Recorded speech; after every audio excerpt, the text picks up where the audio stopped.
Hello friends, this is Sharifa and welcome to the study point official seated Bengali. সবাইকে নমস্কার জানিয়ে শুরু করছি আজকের ক্লাস।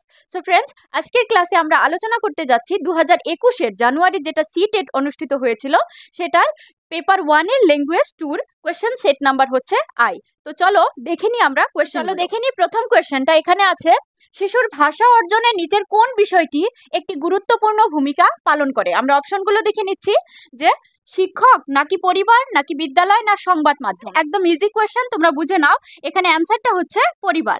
কারণ দেখো, আমি তোমাদেরকে বলছি, ভাষা অর্জনের ক্ষেত্রে বাচ্চারা দুটো উৎস পায়। সে একটা হচ্ছে তোমার মুখ্য উৎস, যেটাকে ইংরেজি টার্মে প্রাইমারি বলা হয়, এবং যেটা গৌণ উৎস সেটা হচ্ছে সেকেন্ডারি। এবার প্রাইমারি উৎসতে মাত্র দুটো বিষয় থাকবে, তোমরা ভালোভাবে মনে রাখবে। একটা হচ্ছে পরিবার, আরেকটা হচ্ছে তার বন্ধু। কোনগুলো বন্ধু? তার সমবয়সী যে ছোট ছোট বন্ধুগুলো থাকবে পার্শ্ববর্তী বাড়ির, সেই বন্ধুগুলো, ঠিক আছে। আর যেটা সেকেন্ডারি বা গৌণ উৎস বলে বলা হয়, সেটাতে কে কে থাকবে? বাকি স্কুল বলো, শিক্ষক বলো, সংবাদ মাধ্যম বলো বা অন্যান্য যত কিছু সোর্স আছে, এগুলো কি পড়ে যাবে? সেকেন্ডারিতে পড়ে যাবে। এবার কথা হচ্ছে, এখানে যেহেতুকে গুরুত্বপূর্ণ দেওয়া হয়েছে, কারণ দেখো, একটা বাচ্চা জন্মের পরে কি পায়? তার ফ্যামিলিকে পায়। জন্মের সঙ্গে সঙ্গেই কিন্তু শিক্ষক বা বিদ্যালয়কে পায় না। সে যেহেতুকে ফ্যামিলিকে পায়, সেই জন্য গুরুত্বপূর্ণ বা মুখ্য বা প্রাইমারি যদি থাকে তাহলে কি অ্যান্সার হবে? যদি অপশনে পরিবার থেকে থাকে তাহলে কিন্তু পরিবার হবে। পরিবার না থেকে যদি তার বন্ধু বান্ধবের কথা থাকে তাহলে কিন্তু বন্ধু বান্ধবী হবে। এবং যদি তোমার সেকেন্ডারি বা গৌণ উৎসর কথা বলে, তারপরে কিন্তু বিদ্যালয় আসবে বা শিক্ষক আসবে বা বাকি অপশন আসবে। সুতরাং এখানে যেহেতুকে গুরুত্বপূর্ণ দেওয়া আছে, option number 2 is the right answer. দেখে নিচ্ছি পরের কোয়েশ্চেনটা, সেটাতে আছে কোন পদ্ধতির মূল কথা ব্যাকরণের নিয়মাবলী মুখস্থ করা। দেখো, এখানে কিন্তু মুখস্থর কথা বলা হয়েছে, যে এই যে চারটি বিষয় আছে বা অপশন আছে, এর থেকে কোন বিষয়টা আমাদের মুখস্থ করতে হয়, মূলত কিন্তু কোয়েশ্চেনটাতে এটাই বোঝাচ্ছে। তো দেখে নিচ্ছি, সাংগঠনিক আবেদন, যেটাকে স্ট্রাকচারাল অ্যাপ্রোচ বলা হয়। এবার সাংগঠনিক আবেদনটা কি আমি বলছি, এটা একটা যে আবেদন, এই আবেদনের দ্বারা কি করা হয়, যে ভাষা একজন শিক্ষার্থীর যেটা ভাষা বিষয়ের পরীক্ষা হয়, সেই পরীক্ষাতে কিন্তু এই সাংগঠনিকের উপর বেশি জোর দেওয়া হয়। যেহেতুকে পরীক্ষার বিষয়ের উপর জোর দেওয়া হয়, এখানে কিন্তু বলা হয়েছে মুখস্থর কথা। তো এটা অপশন হচ্ছে না। 2 নম্বরটা প্রত্যক্ষ পদ্ধতি। এই পদ্ধতির দ্বারা কি করা হয় বলো? বিদেশি ভাষার যেটা শেখানো হয়, সেটা কিন্তু ডিরেক্ট মেথড ইউজ করে বিদেশি ভাষাটা শেখানো হয়। এখানে কিন্তু মুখস্থর কথা কোনো উল্লেখ নেই। এবার তৃতীয়ত হচ্ছে ব্যাকরণ অনুবাদ পদ্ধতি। তারপরে আমরা দেখে নেব স্বাভাবিক আবেদন। যেহেতুকে আবেদনগুলো কি করে, মুখস্থর কথা উল্লেখ করে না, সেই জন্য কিন্তু এটাও হচ্ছে না। এবার হয়ে গেল তোমার 3 নম্বর অপশনটি কারেক্ট অ্যান্সার। কারণ দেখো, আমরা জানি সবাই, ব্যাকরণের যে নীতি নিয়মগুলো আছে, এগুলো কিন্তু বাচ্চারা স্বাভাবিকভাবে বুঝতে চায় না বা বুঝতে ইচ্ছে করে না, কারণ তারা বিরক্তি পায়, যেহেতুকে এটাকে মুখস্থ করতে হয়। তো আমরা সহজভাবে বুঝে নেব যে যদি কোনো কোয়েশ্চেনে মুখস্থর কথা বলা থাকে আর অপশনে যদি ব্যাকরণের কথা উল্লেখ থাকে, সেটাই কি হবে? তোমার কারেক্ট অ্যান্সার হবে। সুতরাং এটার কারেক্ট অ্যান্সার হচ্ছে অপশন নাম্বার 3। তো দেখে নিচ্ছি পরের কোয়েশ্চেনটা। এখানে বলা হয়েছে নিচের কোনটি ভাষা শিক্ষণের ক্ষেত্রে প্রয়োজনীয় নয়। এবার আমরা অপশনগুলো দেখে নেব। প্রোৎসাহন, যেটাকে মোটিভেশন বলা হয়। দেখো, শিক্ষার্থীরা কিন্তু মোটিভেশন ছাড়া যে কোনো কাজ, শুধু ভাষা শিক্ষণের ক্ষেত্রে না, যে কোনো কাজ কিন্তু তারা করতে আগ্রহী হয় না। তাদেরকে মোটিভেশন করলে তারা কিন্তু খুব আগ্রহের সহিত কিন্তু কাজগুলো করে থাকে। এবং আত্মবিশ্বাস, সেলফ কনফিডেন্স, এটাও কিন্তু প্রয়োজন। কারণ নিজের উপর আত্মবিশ্বাস থাকলে আমরা যে কোনো কাজ করতে সক্ষম হই, ঠিক আছে। তারপরে শিক্ষণে বিশেষ ভঙ্গি, অ্যাটিটিউড। এই যে ভাষা শিক্ষণের ক্ষেত্রে কিন্তু শিক্ষণে যেটা বিশেষ ভঙ্গি, এটারও কিন্তু প্রয়োজন আছে। তো দেখা যাচ্ছে এই তিনটেই হচ্ছে তোমার ভাষা শিক্ষণের ক্ষেত্রে প্রয়োজনীয় বিষয়। তো এবার অপশন নম্বর 4 কিন্তু ডিরেক্ট ভাবে কি হলো আমাদের অ্যান্সার, যেটাকে বলা হয় অনুবাদ বা ট্রান্সলেশন। যখন তুমি একটা ভাষা শিখবে, তখন কিন্তু ভাষাটার সঙ্গে পরিচয় হবে তুমি, বা ভাষাটা শেখার জন্য চেষ্টা করবে। ডিরেক্ট কিন্তু একটা নতুন ভাষার অনুবাদে কিন্তু তুমি যাচ্ছ না। আগে তোমার ভাষাটাকে আহরণ করতে হবে বা বুঝতে হবে, তারপরে কিন্তু অনুবাদের কথাটা আসবে। যেহেতুকে এখানে নয় বলেছে, তো কি হবে?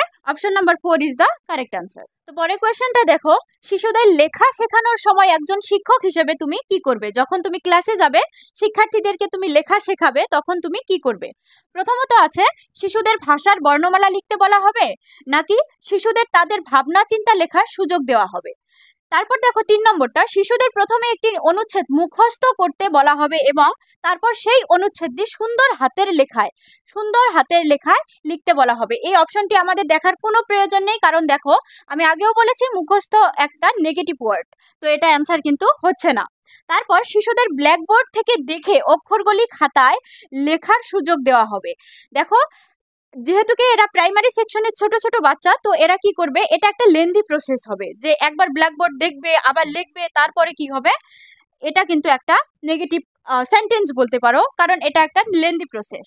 তারপর এবার আমরা দেখে নেব অপশন নাম্বার 1 এবং 2, যেখানে শিশুদের ভাষায় বর্ণমালা লেখার কথা বলেছে এবং তাদের চিন্তা ভাবনা বা সুযোগের কথা বলা হয়েছে। এবার আমি বলেছি তোমাদেরকে যে একটা বা দুটো অপশন কিন্তু প্রায় অ্যান্সার হওয়ার মতো থাকতেই পারে, সেখানে আমাদেরকে কি বেছে নিতে হবে কোনটা অ্যাক্টিভ বেশি। তো দেখো যেহেতু কি এখানে শিশুদের তাদের চিন্তা ভাবনাটা অগ্রাধিকার বেশি দেওয়া হয়েছে এবং তাদেরকে নিজের চিন্তা ভাবনাগুলো প্রকাশ করতে সুযোগ দেওয়া হয়েছে, তো সেই জন্য কি হবে, option number 2 is the right answer. দেখে নিচ্ছি পরের কোয়েশ্চেনটা। দেখো শিক্ষার্থীর জন্য শিক্ষণ উপাদান বা টিএলএম বাছাই করার জন্য নিচের কোন বিষয়টি বেশি জরুরি। এবার টিএলএম হচ্ছে আমাদের টিচিং লার্নিং ম্যাটেরিয়াল, যারা শিক্ষকরা শ্রেণীকক্ষে পড়াতে যায়, যে বিষয়টা পড়াতে যাবে তার উপকরণগুলোর কথাগুলো বলা হচ্ছে। এখানে 4টি অপশন দেওয়া আছে। এবার বলেছে যে এই 4টি অপশনের থেকে সব থেকে জরুরি কোনটা বিষয়, যে আমাদের এরকম হতে পারে যে এই সবকটা অপশনই কিন্তু আমাদের জরুরি হতে পারে, কিন্তু এর থেকে বেশি জরুরি কোনটা সেটা আমাদের বেছে বের করতে হবে। তো দেখো এটি নিকটবর্তী বাজারে সহজলভ্য হওয়া উচিত, হতেই পারে। এটি অধিক মূল্যবান না হওয়া উচিত, এটাও কিন্তু সঠিক, কারণ আমরা সব সময় এটাকে কি করব, অধিক মূল্যবান উপকরণ আমরা ব্যবহার করব না, কম দামি বা আমাদের নিজের হাতে তৈরি করা। ঠিক আছে, এটি শিক্ষার্থীর নিজের হাতেই তৈরি হওয়া উচিত।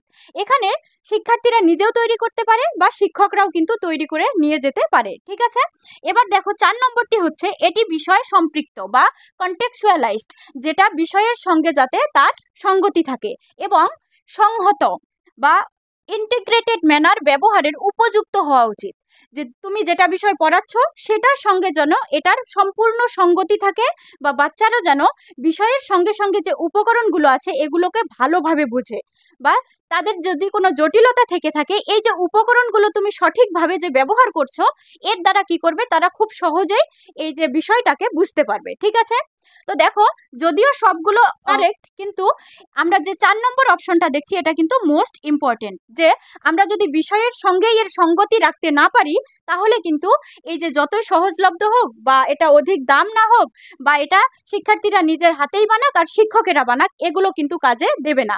এটা আমাদের কি হতে হবে, বিষয়ের সঙ্গে সঙ্গতি থাকতে হবে। এই জন্যই option 4 is the right answer. তো দেখো পরের কোয়েশ্চেনটা, যে দ্বিতীয় শ্রেণীর কিছু শিক্ষার্থীর কয়েকটি ধ্বনি উচ্চারণে অসুবিধা রয়েছে, নিচের কোন পদ্ধতিটি শিক্ষার্থীর অসুবিধা দূর করার ক্ষেত্রে সর্বাপেক্ষ কার্যকরী। দ্বিতীয় শ্রেণীর কিছু শিক্ষার্থী রয়েছে, তারা কি করছে, কিছু যে শব্দ উচ্চারণ করবে ধ্বনিগুলো তাদের উচ্চারণ করতে কিন্তু অসুবিধা হচ্ছে বা তারা কারেক্ট প্রোনাউন্সিয়েশনটা করতে পারছে না। এবার এই যে অপশনগুলি দেওয়া আছে এর থেকে কোনটা অপশন মানে সর্বাপেক্ষা কার্যকরী হবে, যেটা একজন শিক্ষিকা করলে বাচ্চাটা সেই ধ্বনিগুলো উচ্চারণ করতে পারবে। ঠিক আছে, এবার দেখে নিচ্ছি প্রথমটি অপশন, শিক্ষিকার উচিত মানুষের মুখ গহ্বরের একটি ছাঁচ ব্যবহার করে একটি ধ্বনি সৃষ্টির জন্য যে উচ্চারণ স্থানগুলি ব্যবহৃত হয় তার ব্যাখ্যা করা। দেখো তোমরা খুব মনোযোগ সহকারে অপশনগুলো পড়বে, তারপর যদি অপশনে দেখো যে ব্যাখ্যা করাটা কিন্তু একটা নেগেটিভ ওয়ার্ড। ঠিক আছে, এটা সেই জন্য হচ্ছে না। এবার 2 নম্বরটা, শিক্ষিকার উচিত দু একটি কার্যপ্রণালী ব্যবহার করা, যেমন শব্দ সুর করে বলা এবং সম্পূর্ণ শব্দের ধ্বনি সৃষ্টি এবং শনাক্তকরণের যোগ্য করে তোলা। এখানে শিক্ষিকা কি করবে, যেরকমটা দু একটা শব্দ বলবে, যেগুলো শব্দ তাদেরকে ধ্বনিগুলো উচ্চারণ করতে অসুবিধা সেগুলো কি করবে, সুর করে বলবে। এবার দেখো আমরা পড়েছিলাম যে এই যে আমাদের যে টোটাল ফিজিক্যাল একটা লার্নিং আছে, যে আমরা হাত পা নাড়িয়ে ভালো করে সুর দিয়ে বললে বাচ্চারা কি হয়, ক্লাসে আনন্দিত হয় এবং তারা আগ্রহের সঙ্গে তারা কি করে, পড়াশুনো করার চেষ্টা করে। এখানে যদি শিক্ষিকা কি করে, সুর করে বলে বা সম্পূর্ণ শব্দের ধ্বনি সৃষ্টি করে শনাক্ত করে, যে হ্যাঁ এই যে আমি সুর দিয়ে বললাম বা এই যে আমি দেখিয়ে বললাম, এগুলো তোমরা যদি করো তাহলে কি হবে, তোমার এই ধ্বনিগুলো কিন্তু খুব ভালোভাবে উচ্চারণ হবে। যখন ভালোভাবে বুঝিয়ে বলবে তখন কিন্তু বাচ্চা কি করবে, শিখতে পারবে। এবার দেখে নিচ্ছি 3 নম্বর অপশনটি, সেটা হচ্ছে পাঠ জোরে পড়া এবং তার অন্তর্গত ধ্বনিগুলির ব্যবহার ব্যাখ্যা করা। দেখো এখানেও সেম কথা বলা হয়েছে যে ব্যাখ্যা করা। এবার আমি বলছি তোমাদেরকে, শুধু ভাষার ক্লাসেই না, তুমি সিটেটের যে কোনো সাবজেক্টের ভাষাতে যদি তুমি দেখতে পারো যে কোশ্চেনের যেগুলো অপশন থাকবে সেগুলোতে ব্যাখ্যা করা মানে এক্সপ্লেইন করা থাকবে, সেটা কিন্তু নেগেটিভ ওয়ার্ড একটা, ঠিক আছে। তারপর 4 নম্বরটা হচ্ছে তাদের বারবার উচ্চারণ ও অভ্যাস করতে দেওয়া, যাতে তারা বারবার কি করতে পারে, উচ্চারণ করে এই অসুবিধাগুলি দূর করতে পারে। এখানে দেখা যাচ্ছে যে এই যে অপশনগুলি রয়েছে 1 নম্বর 2 নম্বর 1 নম্বর 3 নম্বর এবং 4 নম্বর অপশনে তোমরা দেখতে পাবে ব্যাখ্যা করা এবং এই যে বারবার, এটাও কিন্তু একটা নেগেটিভ ওয়ার্ড। তো সুতরাং আমাদের কারেক্ট অ্যান্সার কি হচ্ছে, অপশন নাম্বার 2। কারণ আমি তোমাদের বললাম যে টোটাল ফিজিক্যাল রেসপন্স, যেটা হাত পা নাড়িয়ে সুর দিয়ে সুন্দর করে যদি একজন শিক্ষক বা শিক্ষিকা ক্লাসরুমে বাচ্চাদেরকে পড়ায়, তারা কি করবে, আনন্দের সঙ্গে কিন্তু সেই শিক্ষাটা গ্রহণ করবে। যখন তারা সুর দিয়ে বলবে তখন কিন্তু বাচ্চা খুব ভালোভাবে শিখবে এবং লং টাইম তারা মনে রাখতে পারবে। এবার কথা হচ্ছে, আমি যে বললাম যে এই যে নেগেটিভ ওয়ার্ড পজিটিভ ওয়ার্ড, এই যে নেগেটিভ ওয়ার্ড আর পজিটিভ ওয়ার্ডের জন্য খুব তাড়াতাড়ি আমি তোমাদের জন্য একটা ভিডিও বানাবো, যেখান থেকে তোমরা কি করবে, 98% তোমরা কোশ্চেনের মানে অপশনগুলো পড়েই তোমরা অ্যান্সার বের করতে পারবে। তো দেখে নিচ্ছি পরের কোয়েশ্চেনটা। দেখো, বেশ কিছু উদাহরণের সাহায্যে ব্যাকরণের নিয়মাবলীর উপর বিশেষ জোর দেওয়া হয় যে শিক্ষণ পদ্ধতিতে, সেটি হলো যে যখন ব্যাকরণ পড়াচ্ছে শিক্ষকে, তখন কি করছে, প্রথমে কিছু উদাহরণ দিচ্ছে, তারপর সেগুলি ব্যাখ্যা করছে বা সংজ্ঞাটা দিচ্ছে। এবার হচ্ছে অপশনগুলো দেখে নিচ্ছি, সেটা আরোহী পদ্ধতি হবে না অবরোহী পদ্ধতি হবে, নাকি ব্যাকরণ অনুবাদ পদ্ধতি না প্রত্যক্ষ পদ্ধতি। এবার দেখো, একটু আগেই আমরা দেখলাম যে ব্যাকরণ অনুবাদ পদ্ধতি হচ্ছে তোমার যেটাকে ব্যাকরণ মুখস্থ করার কথা বলে, উদাহরণের কথা কিন্তু বলেনি। মুখস্থর কথা বললে এটা ব্যাকরণের অনুবাদ পদ্ধতির কথা আসবে। এবং আমরা দেখলাম যে প্রত্যক্ষ পদ্ধতি যেটা, এটা কিন্তু বিদেশি ভাষা শেখানোর ক্ষেত্রে এটা ডিরেক্ট মেথড হিসেবে কি করা হয়, ব্যবহার করা হয়। সুতরাং 3 নম্বর এবং 4 নম্বর অপশনটি হচ্ছে না। এবার দেখে নেব আমরা 1 নম্বর এবং 2 নম্বর অপশন।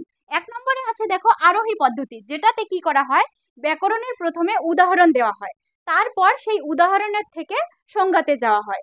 এবং অবরোহীটা হচ্ছে তোমার ঠিক তার উল্টোটা, প্রথমে সংজ্ঞা দেওয়া হয়, সংজ্ঞা দিয়ে উদাহরণ হিসেবে তারপরে উদাহরণ দেওয়া হয়। এবার যেহেতু কি কোশ্চেনে বলা হচ্ছে যে উদাহরণের সাহায্যে, প্রথমে যেহেতু তারা উদাহরণ দিচ্ছে, তো এখানে আনসার কি হবে তোমার, অপশন নাম্বার 1। এবার আমি বলছি দেখো, এই যে ইন্ডাকটিভ আর ডিডাকটিভ মেথড, যে আরোহী বা অবরোহী পদ্ধতি আছে, এটার জন্য আমার একটা পার্টিকুলার ভিডিও আছে, ডেসক্রিপশন বক্সে এটা লিংক দেওয়া থাকবে, তোমরা কিন্তু অবশ্যই ভিজিট করবে। তো দেখো, দেখা যাচ্ছে পরের কোয়েশ্চেনটা। দেখো, শিক্ষার্থীরা কিসের সাহায্যে ভাষা অর্জন করে? ভাষা অর্জন কোন সময় করে আমরা ভালোভাবে জানি, তো কিসের সাহায্য করে আমরা অপশনগুলো দেখে নিলেই বুঝতে পারবো। তো দেখো, স্বাভাবিক ভাব বিনিময় সম্পৃক্ত, যেটাকে ন্যাচারাল ইন্টারেক্টিভ এনভায়রনমেন্ট বলা হয়, বা পরিবেশ ভাষা ব্যবহার করে। 2 নম্বর হচ্ছে ভাষার গঠনশৈলী, ভাষার সাহিত্য এবং সংস্কৃতি। তো দেখো, এখানে আমরা ডিরেক্ট বুঝতে পারছি যে ভাষা অর্জনের কথা বলছে। তুমি অপশন নাম্বার 2, 3 এবং 4 দেখলে বুঝতে পারবে যে গঠনশৈলী, সাহিত্য, সংস্কৃতি, এই সম্পূর্ণ কথা কিন্তু ভাষা শিখনের ক্ষেত্রে একটা শিক্ষার্থী শিখতে যায়। তো অটোমেটিক কি হচ্ছে, অপশন নাম্বার 1, যেখানে প্রকৃতিগতভাবে যে একটা স্বাভাবিক ভাব বিনিময় করছে, একটা বাচ্চা পরিয়ালের সঙ্গে বা পার্শ্ববর্তী তার বন্ধু বান্ধবের সঙ্গে কি করছে, ভাব বিনিময় করে একটা ন্যাচারাল এনভায়রনমেন্টে সে কি করবে, ভাষা আহরণ করবে। তো এটার অ্যান্সার কিন্তু হয়ে যাচ্ছে অপশন নাম্বার 1। তো দেখো পরের কোয়েশ্চেনটা, এখানে আছে নিচের কোনটি সূক্ষ্ম চালিকা শক্তি, যেটাকে ফাইন মোটর স্কিল বলা হয়, বিকাশের উদাহরণ। তো 1 নম্বরটা হচ্ছে যে আরোহণ নাকি লম্ফন নাকি লিখন নাকি পঠন। প্রথমে আমরা বুঝে নিচ্ছি যে সূক্ষ্ম চালিকা শক্তি, ফাইন মোটর স্কিল কি। দেখো, এটা কিন্তু বিকাশের দুটো ভাগ আছে, একটা হচ্ছে তোমার ফাইন মোটর স্কিল, আরেকটা হচ্ছে গ্রোস মোটর স্কিল। তোমরা এটাকে সহজভাবে জিএফ বলে মনে রাখতে পারো। গ্রোসটা হচ্ছে বড় কাজ এবং ফাইনটা হচ্ছে কিন্তু ছোট কাজ। গ্রোস মোটর স্কিল কোনগুলো, যেগুলো হোল বডি, তোমার সম্পূর্ণ শরীরের প্রতিক্রিয়া থাকে, যেরকমটা একটা বাচ্চা যদি পর্বত ক্লাইম্ব করে, তাহলে কি হবে, সে কিন্তু এইভাবে উঠতে হবে, হাত পা সম্পূর্ণ তোমার কাজ করে উঠতে হবে। এবং দেখো হপিং যেটা লম্ফন বা তুমি এটাকে জাম্পিং বলতে পারো, যে যখন জাম্প করবে তখন কিন্তু তার পুরো বডিটাই প্রতিক্রিয়া করবে। এবং হচ্ছে দেখো পঠন, যখন তুমি পড়বে তখন কিন্তু জোরে জোরে তুমি পড়বে, বা তোমার পড়ার সঙ্গে যে পড়ার একটা অনুভূতি থাকে সেটাও কিন্তু এসে পড়বে। এই ক্ষেত্রে আমরা দেখব কি, দেখো যে গ্রোস মোটরগুলো হচ্ছে যে তুমি যেগুলো কাজ জোরে জোরে করছো বা তোমার সম্পূর্ণ শরীরে কাজ করছে। আর ফাইন মোটর হচ্ছে যেগুলো সূক্ষ্ম কাজ, যেখানে কাজের নিপুণতা থাকবে, পরিষ্কার পরিচ্ছন্নতা থাকবে, বা সেই কাজগুলোতে আমাদের একটু সচেতন হওয়া উচিত। যেরকমটা বলতে পারো যে একটা বাচ্চাকে শিক্ষক বা শিক্ষিকা ছবি আঁকতে দিল, ছবি আঁকা কাজটা কিন্তু খুব নিপুণভাবে করতে হয়, বা সেখানে কিন্তু একটু সচেতন থাকতে হয়, কারণ ছবি একটা যত স্পষ্ট হবে, স্বচ্ছ হবে, তত কিন্তু ভালো হবে। এবং এখানে অপশন নাম্বার 3-তে দেওয়া আছে, দেখো লিখন, যেটা তুমি লিখবে। এই যে আঙুলের যে ব্যবহার করা হয়, যেটা গ্রোস সেটা ফুল বডি, আর যেটা ফাইন মোটর স্কিল হবে মানে সূক্ষ্ম হবে, সেটা কিন্তু শুধু হাতের আঙ্গুল দিয়ে ব্যবহার করতে হবে। যেহেতু আমরা হাতের আঙ্গুল দিয়ে লিখন যেটা রাইটিং করি আমরা, এটাই হচ্ছে তোমার কারেক্ট অ্যান্সার। তো দেখো পরের কোয়েশ্চেনটা, একটি শ্রেণীকক্ষে বহুভাষিকতার প্রসার করার সময় শিক্ষিকা কোন প্রশ্নটি করবেন? এখানে 4টি কোশ্চেন দেওয়া আছে বা 4টি অপশন দেওয়া আছে, এই 4টির থেকে কোনটা কোয়েশ্চেন করলে শিক্ষার্থীদের কি হবে, বহুভাষিকতার যেটা প্রসার বা একটার থেকে বেশি ভাষা তারা কিভাবে জানতে তাদের সহায় হবে। তো দেখো 1 নম্বর অপশনটা আছে বেলুন কত উঁচুতে উঠতে পারে। 2 নম্বরটি আছে তোমার ভাষায় কয়েকটি তরকারির নাম লেখো। এবং 3 নম্বরে আছে তোমার কি কোনো পোষা পশু আছে, এবং তুমি কি অক্ষরগুলি লিখেছো। তোমরা ভালো করে লক্ষ্য করলে দেখতে পাবে যে 1 নম্বর, 3 নম্বর এবং 4 নম্বর অপশনে যেটা অ্যান্সার হবে সেটা কিন্তু ডিরেক্ট অ্যান্সার হবে, একটা বাক্যে অ্যান্সার হবে। যেরকমটা বেলুন কত উঁচুতে উঠতে পারে, কম উঁচুতে বা বেশি উঁচুতে, কোনো কথা নেই। তোমার কি কোনো পোষা পশু আছে, হ্যাঁ বা না। তুমি কি অক্ষরগুলো লিখেছো, হ্যাঁ বা না। কিন্তু তুমি দেখো 2 নম্বর অপশনটি আছে যে তোমার ভাষায় কয়েকটি তরকারির নাম লেখো। কয়েকটি তরকারির নাম লেখো, যেহেতুকে আমরা জানি বহুভাষিকতার প্রসার, বহুভাষিকতা হচ্ছে একটার থেকে বেশি, যেখানে মাল্টিপল অ্যান্সার থাকতে পারে, সেই হেতুকে কি হবে, এটা option number 2 is the correct answer, কারণ এখানে কয়েকটি তরকারির কথা বলা হয়েছে। কয়েকটি মানে হচ্ছে একটার থেকে বেশি। দেখো পরের কোয়েশ্চেনটা এখানে আছে, ছড়া নিচের ক্লাসে ব্যবহার করা উচিত, কারণ এগুলি কি করে, আমরা ছড়াগুলো জানি যে ছড়াগুলো সব সময় কিন্তু মাতৃভাষার যেটা সঙ্গতি সেটা রেখে কিন্তু শেখানো হয়। তো দেখো এটা কেন করে, শিক্ষার্থীকে লক্ষ্য ভাষায় বলার সুযোগ করে দেয়। যে শিক্ষার্থীরা কি করে, ছড়াটা যখন শুনবে তখন তাদের লক্ষ্য ভাষা হচ্ছে তোমার মাতৃভাষা, এই যে মাতৃভাষাটা তারা সঙ্গতি রেখে মনে করতে পারে, বা মাতৃভাষার সঙ্গে এটা তারা বেশি বোঝে বা বোঝার চেষ্টা করে। এবার শিক্ষার্থীকে অনুশাসনে রাখে। দেখো অনুশাসনটা কিন্তু একটা নেগেটিভ ওয়ার্ড, তো এটা হচ্ছে না। 3 নম্বরটা শিক্ষার্থীকে লক্ষ্য ভাষার ব্যাকরণ শিখন সাহায্য করে। যেহেতু কি আমরা নিচের ক্লাসের কথা বলছি, নিচের ক্লাসে কিন্তু ব্যাকরণ শিক্ষণটা হয় না, এটা কিন্তু তোমরা মাথায় রাখবে। তো এটাও হচ্ছে না। 4 নম্বরটা হচ্ছে শিক্ষার্থীকে কঠিন শব্দগুলি ব্যাখ্যা করতে। ব্যাখ্যাটা যেহেতু একটা নেগেটিভ ওয়ার্ড, তো আমরা পরে কিন্তু দেখব না যে ব্যাখ্যা করতে তারপর বাক্য গঠনে সাহায্য করবে, ব্যাখ্যা করাটা একটা নেগেটিভ ওয়ার্ড। তো দেখো 1 নম্বরটা হয়ে যাচ্ছে আমাদের অ্যান্সার, কারণ শিক্ষার্থীকে লক্ষ্য ভাষায় বলার সুযোগ করে দেয়। যখন শিক্ষক বা শিক্ষিকা একটা লক্ষ্য ভাষায় একটা ছড়া বলবে, তখন কিন্তু তারা তাদের মাতৃভাষার আভাস পাবে, ও তারা কি হবে, ক্লাসে কিন্তু আনন্দিতর সঙ্গে তারা পড়াশুনো করবে। তো দেখে নিচ্ছি পরের কোয়েশ্চেনটা। দেখো শিক্ষক স্থির করলেন তিনি ক্লাসে একটি শ্রবণ প্রক্রিয়া করাবেন। তো শিক্ষার্থীর শ্রবণে আগ্রহ বাড়িয়ে তোলার জন্য তিনি কিছু চিন্তা ভাবনামূলক প্রকল্প বা কার্যের পরিকল্পনা করলেন। যেমন কিছু পরীক্ষিত প্রশ্ন যা তাদের আগ্রহ বাড়িয়ে তুলবে এবং আলোচনায় আগ্রহী করে তুলবে। এই আয়োজন কিসের জন্য? দেখো এখানে আমরা সহজভাবে কোয়েশ্চেনটাকে বুঝে নিচ্ছি।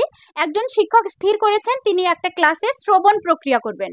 মানে হয়তো শ্রবণ মানে কি আমরা জানি যে শোনা, যে এমন একটা কার্যপ্রকল্প করবেন যেখানে হয়তো শিক্ষকে কিছু বলবেন আর শিক্ষার্থীরা শুনবেন।